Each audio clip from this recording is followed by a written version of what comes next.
everyone. My name is Michelle Reguse McBain, and I am so thrilled that you are here to join us on Fail Forward Live with my special guest, Nick Heddy, who is the Chief Revenue Officer at Pax8.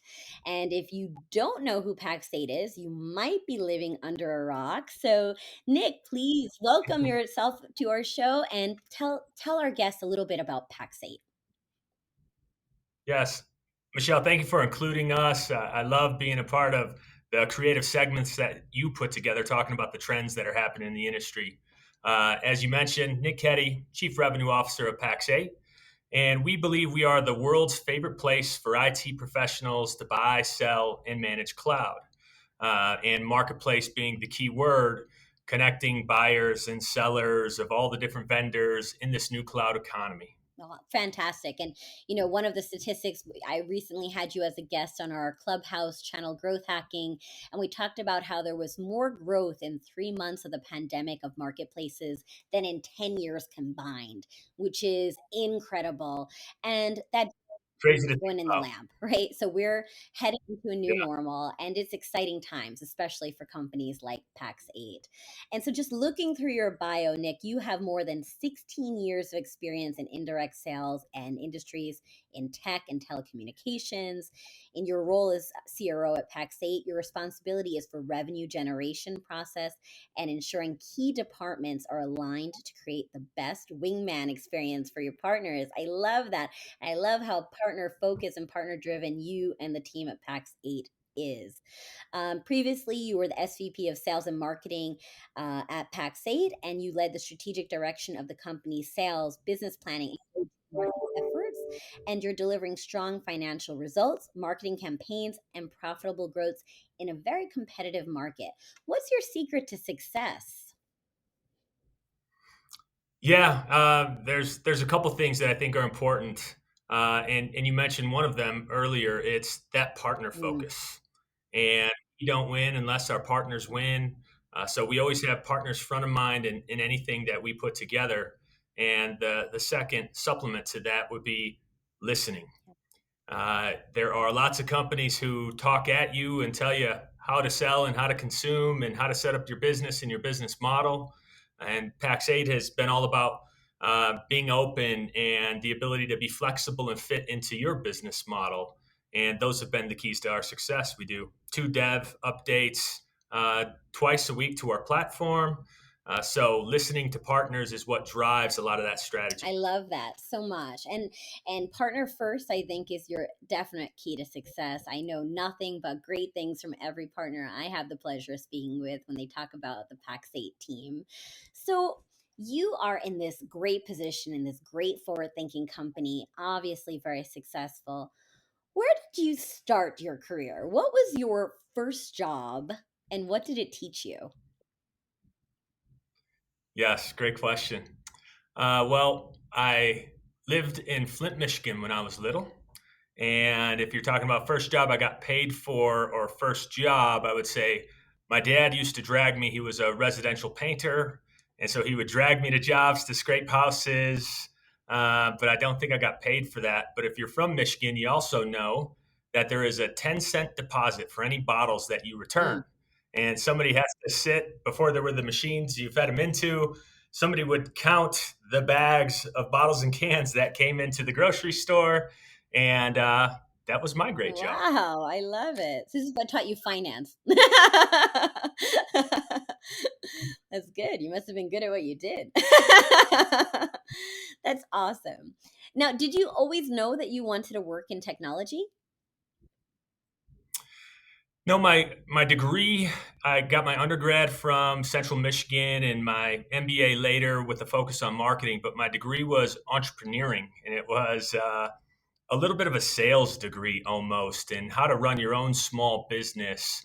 And I thought it was perfect. I didn't know I wanted to get into tech. That was a exploding industry when I got out of college. But I knew I wanted to run a business and lead groups of people to become the best they can be. So it just was a natural fit. Oh, I love that so much. So for you, kind of looking back, you've obviously had a lot of successes in this career along the way. What advice would you give young Nick at 21 years old as he embarks on his future? Yeah, I can picture myself at 21, still up in Mount Pleasant, Michigan. The advice I would give, and it's going to sound cheesy, but I don't care. It's think bigger. I think you imagine these giant companies with teams of people sitting in rooms trying to solve all the world's problems, and I've found that not to be the case. In fact, the bigger the organization, the more challenges they have. And if you've ever read Innovator's Dilemma, about crossing the chasm, and when you reach a certain size, you put things in place to reduce the risk of the organization, and sometimes that's at the cost of innovation. So I would say think bigger, and you can solve the big problems that are out there today if you get the right group of people together and everyone's Oh, focused I on it. love that. There's a quote that I love, and it's like never believe that a small group of people with a mission can change the world. In fact, it's the only thing that ever has. Something to that effect. And I think that you're absolutely right. It's that uh, I had a lot of that skepticism. I grew up in a family that immigrated to this country, that I was the first in my family to go to college. I was the first in my family to work in technology. And I sort of saw people like on a pedestal way above me. And then I realized that they're just like everyone else, and they put their pants on one leg at a time like everyone else. And the ideas that you have can always become unique and different. Everybody has their own superpower, and that idea of dreaming bigger and not following the status quo, I think that's largely what Pax8 does, right? You do things so differently than the way they've always been done, and proudly defy the common ways. I think that's great. And I think it's largely because of leaders like you, which is awesome. Thank you very much. Yeah, no, we definitely um, start out with, okay, what's the problem? How have others come at this?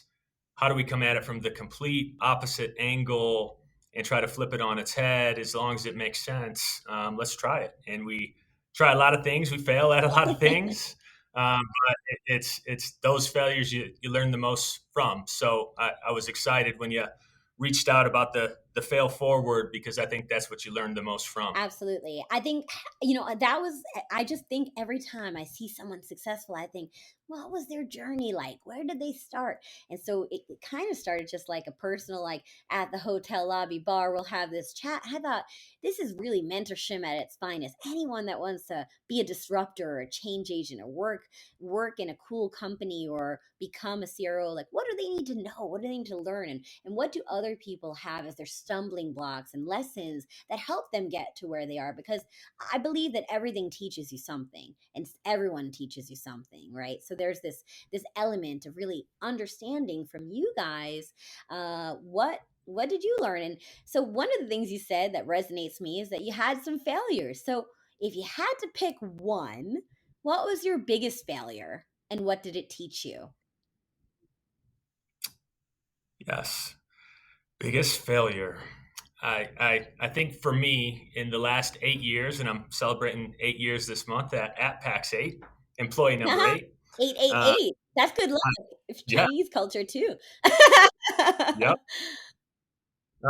My biggest failure was one that I was not self aware of until I did a 360 review. And this is a great tool. And the premise is anyone that you interact with, you send out a survey and you get anonymous feedback from this group.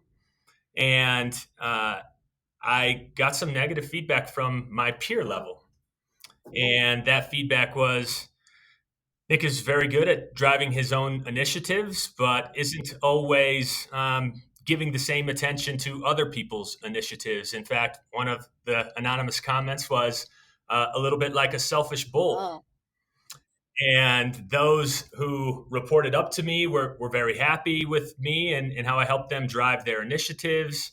But on my peer level, not so much. Those were my lowest scores out of 5. I was getting 2s and 3s from some of the people that I sit at the same table with at C mm, staff. So I made it a point at that moment to begin investing more in understanding more than just in my case the sales and marketing initiatives, but understanding the initiatives of the entire company and not think of yourself as the figurehead of a department, but a co-leader of an organization. And if you can do that, for me at least, the evolution has been from thinking I have to own all the ideas in order for it to be a good one to not really coming up with as many ideas anymore and driving other people's ideas and empowering my team and those I work with to take my same approach and go out and solve something I big. love that. I love that so much. And I think that was a very similar experience I had, because it's easy to lead your team to success. It's much harder to get influence and buy-in from cross-functional teams. It's much and outside of your company, right? So that's, to your point, I think some of those learning lessons when you talk about listening, that's largely with your partners, with your peers and colleagues. Like, that's a big active part. And as a leader of a company, I think that's also equally important, because sometimes people form opinions and they roll downhill, but people at the bottom have different experiences, and hearing what those are can help influence also the way the company operates and goes to market. And so that's really great feedback. That's a really good lesson. I hope your scores improved. I'm I'm due to rescore here soon. I hope so. I think you're going to get fives across the board. So everybody has a mentor in their journey, but I can't just pick one. So I'm going to ask you for your top three mentors and what they taught you, and how it impacted you in your life. Yeah, this one is a hard question because I have had so many amazing mentors in my career and in my life. But I'm glad that you asked for three so that I can name just more than Oh, one. And I would have to say my mom is probably number I one. love. Come from Flint, Michigan. Did not have an easy childhood, and my mom taught me no matter what you're facing, someone's probably facing something worse, and how to show compassion and how to show resilience no matter what you get handed. The second person has been John Street, our CEO. I'm feeling very fortunate after 8 years to have him as my mentor. And it's not so much about what to do. It's about, man, talk about a guy who has experienced a lot, taken 5 different companies to the Inc. Wow. 500. Um, he knows what to Mm, avoid, and he shares often failures and what to avoid. And that has been critical to Pax8's growth and success. great. Third, I'm going to say it's my brothers, and I have four Wow. brothers. Uh, One's in communications, one's in sales, one is a professor at a university, one is a nurse in Hawaii. They're just so opposite, and each teach me something, inspire me something every time I talk to them, every time I interact with them. So I'm lucky to have a great family unit and to have a great mentor in our CEO, John I Street. love that so much. And no sisters. I have to ask, you have no sisters? I have three Oh, okay. sisters. They don't inspire you though. You're gonna get a call after this podcast. They inspire me in different Wow, I love ways. that. Seven siblings. That's, well, were you? Yeah, you have four brothers and three sisters. So you're number eight. Is that right? Yep, three of Wow, eight. I love it. So I thought my mom had a lot. I called it the Brady Bunch of Brooklyn. There were three girls and three boys, but you one up them, so that's impressive. Well, to be transparent, there were five of us, and then there was a merger in the late '90s that brought in another three. But we don't call each other steps. We've been together 20 plus years, so just brothers and Oh, I sisters. love that. That's wonderful. Yes. And we have steps in our family as well. And so one big happy family, at the one big crazy happy family. That's great. So now, in terms of your role as a CRO, there's a lot of beliefs and sometimes misconceptions. And for anyone that has like these myths of what it's like to be a CRO and how easy or challenging it might be, what myth would you want to debunk and set the record straight about your role? The one I hear most often is the chief revenue officer is just the highest ranking salesperson in an organization. And I would say maybe in the past that could be true. But today, where there is so much data all around us, I believe it's truly an art and a science. The science is all of the information you have about the trends in the market, everything Jay puts out, everything you know about your partners, your customers. So the art part of it is taking all of those trends and identifying through leading indicators things that aren't going to happen or have not happened yet, and trusting your gut on those things. So not letting data make decisions, using the data to inform you, and you are making decisions on what the future trends are going to I be. love that. I love that so much because there's certain things that are intrinsically you do feel, right? And I think it is a merger of facts and feelings because sometimes the facts would lead you down a path that maybe your gut would tell you isn't the right way to go. And so kind of listening to that intuition and using those metrics is really powerful combination. I think that's really wise. How about for resources? Like, obviously 15 months or so in a global pandemic, you have maybe some downtime to read podcasts, Audible, books, TED Talks. What inspires you? What fires you up? What do you look towards for inspiration? Yeah, one of those things is just having a mentor, and that would be another piece of advice I give someone young in their career is find somebody whose career you would like your career to be similar to. And this doesn't mean you have to think the same. It doesn't mean you have to if the opportunity to do something reveals itself to you, you don't have to do the same things that your mentor does, but having somebody to give you guidance, having someone who is that northern star that you can follow and give you that inspiration as you approach new challenges, I think that's important. I also do lots of reading. The most recent was Hit Refresh, Satya Nadella's book about rediscovering the soul of Microsoft and how after Gates and Ballmer, it needed a refocus in what that journey has been like. And I can't imagine the size of that company trying to inspire 150,000 employees, but it was a great Yeah, read. definitely. I'm going to check that out. That sounds really interesting. Now, so there's a lot of things that are, people talk about diversity and women and different topics. I feel that you are a real big advocate and champion for these things, and that Pax8 is like very forward thinking on these subjects. Why is it something you're passionate about?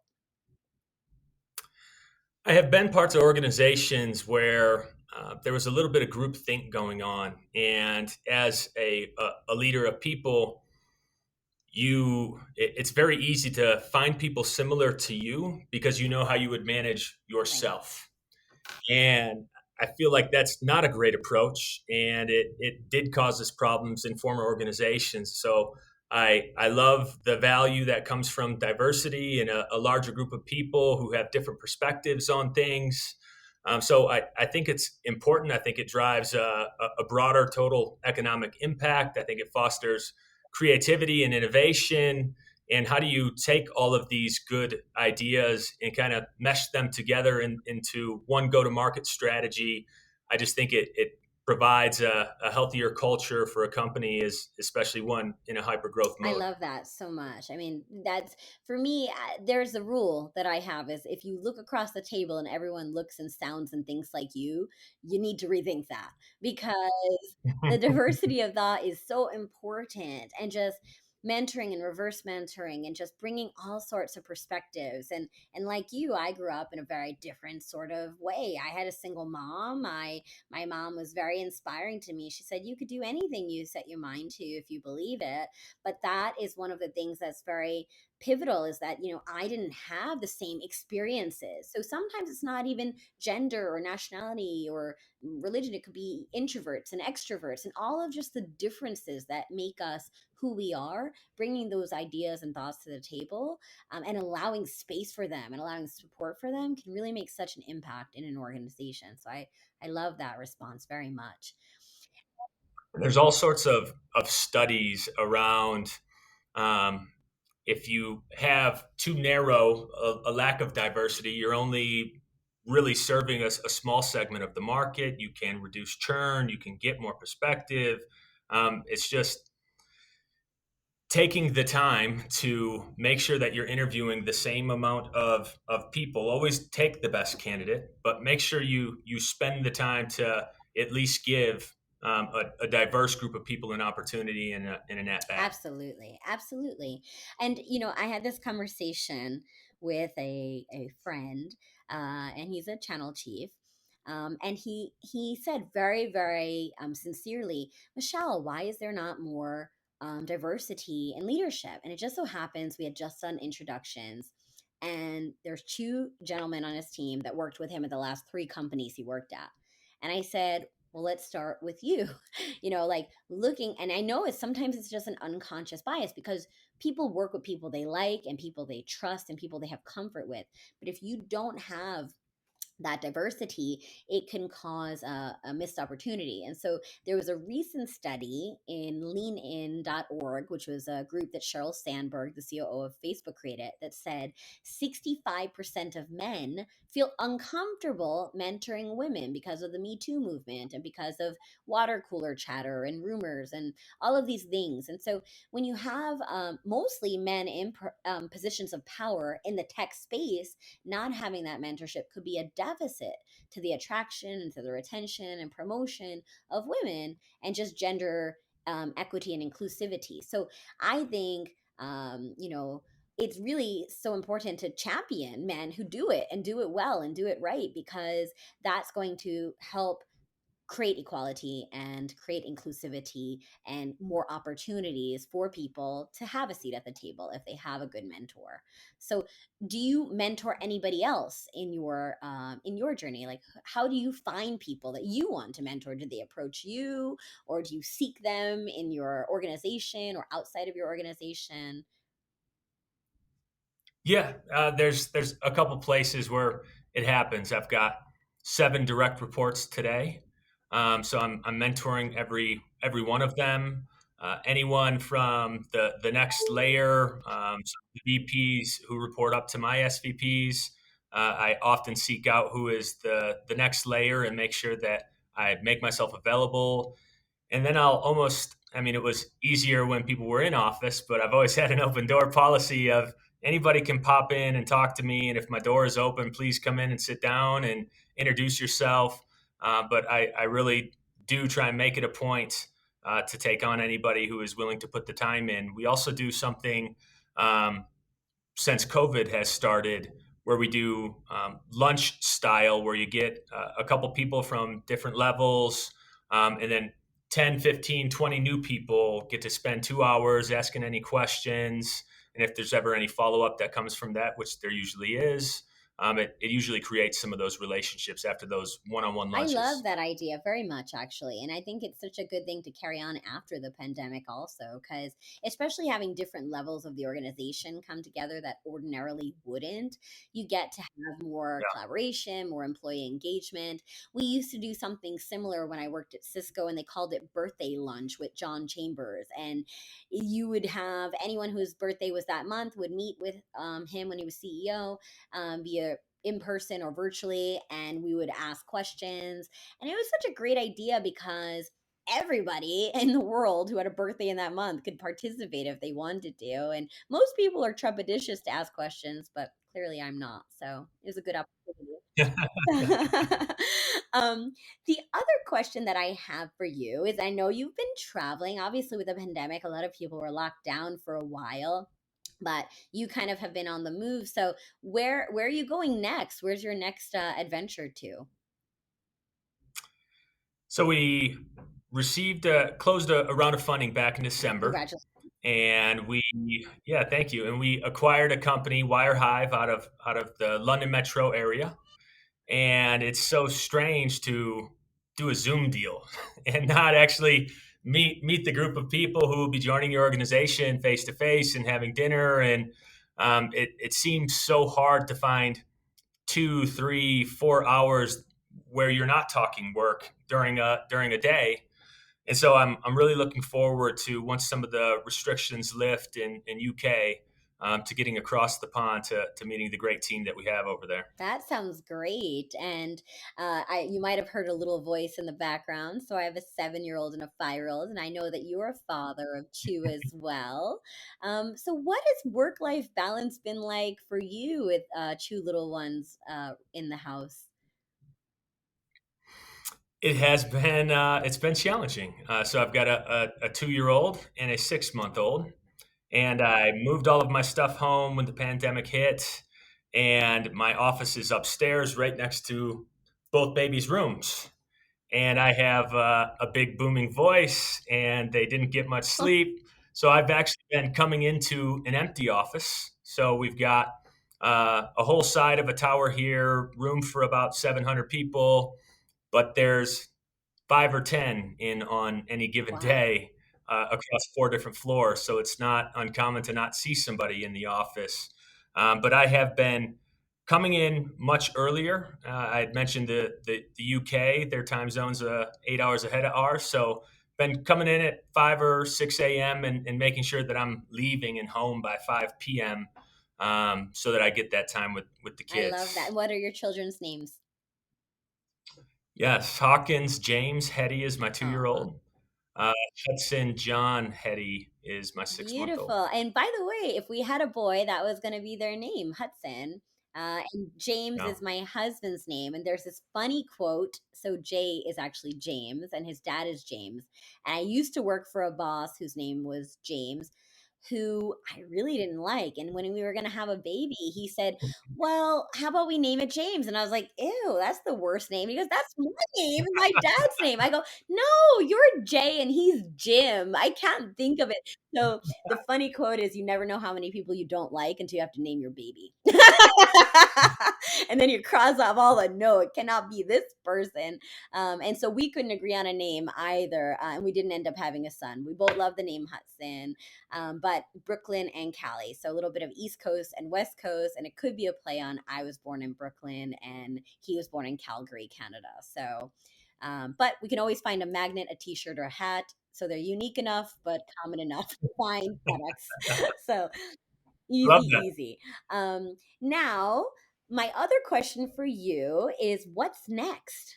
What do you have on the docket? What are you planning to do personally, professionally? Yeah, so professionally, Pax8 just crossed 800 employees, and we're going to continue to grow at this pace. I think we ended the year around 600. So what that means is since the pandemic has started, there are 300 or so people who have not ever been into the office who've started at Pax8. So it's a little bit strange. Uh, Personally, gonna I really want to travel. I love to be abroad. I love to be all over the U.S. And so I'm really looking forward to getting back to some travel with the I family. love it. So, for a personal trip, are you going to bring the family to UK or do you have somewhere else in mind? I've been looking at Mexico because from Denver, it's a pretty short flight. If you bring the family, you don't want connectors, you don't want overnight flights. But with my wife, we're looking at going to Europe, perhaps I Italy. love it. Oh, beautiful. I'm going to tell you, and this is going to sound really strange, and you may not know this about Jay and I, but we are super lovers of travel professionally and personally. So we have been collectively to 85 countries, and our 7-year old has been Wow. to 50 countries, and our uh, 4-year old, or now 5-year old, has been to 35. Some of them in the womb, so I don't know if it counts, but she ate a lot of gelato. That's all. So, and now our next trip is to Antarctica. That's our seventh continent, and we can cross that off our list. Not the average trip you'd bring like a bunch of kids to, but wish us luck. It's going to be a lot of fun. So, where can our audience contact you if they want to find you? Yeah, I'm on LinkedIn and I'm pretty active there, posting all the new things that the company's doing. I am on Twitter at Nick Heddy. So those are the main places that I'm active. Awesome. Awesome. And here's my final buzz round question. If we could switch places and you can jump into my shoes, what's one question that you would ask yourself that I did not?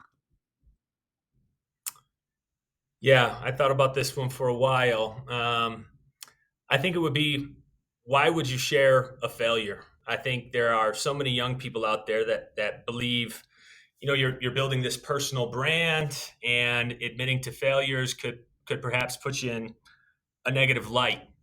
And I've found the opposite to be true. I think it's important to build trust on your team, and it's important for the team to share life lessons with each other, and vulnerabilities with each other. And if you don't share those vulnerabilities, or if your team is not, as the leader, you need to go first. You need to be the example. If you are expecting to win, planning to win, it's not a surprise. Shouldn't be a surprise when you win. It's more of a surprise when you lose. So if you don't talk about those losses, don't learn from those losses, then I think you're leaving a lot of life lessons on the table, and probably the biggest ones that the team could gain from, and just not talking about it is not the right approach. I think it's Thomas Edison, who is famous for how many times he failed at inventions, and he would say, I didn't fail, I learned how not to do it. And now I know that, and I won't do that again. I love that so much. I think that's so brilliant, and I align, and that's why I wanted to create this podcast and interview inspiring leaders like yourself to share their wisdom and stories. And if you haven't been, and I know you were in Florida not too long ago, but there's an Edison Ford Museum that we have here, which I attended last year before the whole pandemic happened, and it was absolutely inspiring. And I would thought, well, it's a small couple little houses that show where they worked and their inventions and quotes and movies, and it was very inspiring. Like, I loved how many times that they failed and all of the learnings. And you think about people like Walt Disney and all the people that were told no or rejected 100 times, and they're like wildly successful. They wouldn't be who they are without their failures, and neither would we. So thank you, Nick, for telling us your story, for inspiring us all. Everybody, contact Nick, contact the team of Pax8. They're amazing. I'm so thankful for your time. Thank you very much. Everyone, have a great week, and don't be afraid to fail forward and live. Take care.